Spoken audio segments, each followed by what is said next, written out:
Hi friends, welcome back to T2B gallery. ఈ వీడియోలో upcoming OTT release movies. Abraham Ozler మార్చి 20న డిజ్నీ ప్లస్ హాట్స్టార్లో స్ట్రీమింగ్ అవుతుంది. మర్డర్ ముబారక్ మార్చి 15న నెట్ఫ్లిక్స్లో స్ట్రీమింగ్ అవుతుంది. చారీ 111 మార్చి 16న అమెజాన్ ప్రైమ్లో స్ట్రీమింగ్ అవుతుంది. ఫైటర్ మార్చి 21న నెట్ఫ్లిక్స్లో స్ట్రీమింగ్ అవుతుంది.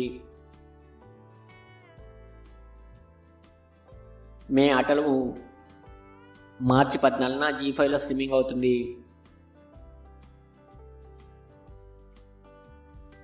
ఏం చేస్తున్నావు మార్చి 14న ఈటీవీ విన్లో స్ట్రీమింగ్ అవుతుంది. బ్రహ్మయుగం మార్చి 15న సోనీ లివ్లో స్ట్రీమింగ్ అవుతుంది. మీకు ఈ వీడియో నచ్చినట్లయితే వీడియోని లైక్ చేసి ఛానల్ సబ్స్క్రైబ్ చేయండి ఫ్రెండ్స్. Thank you.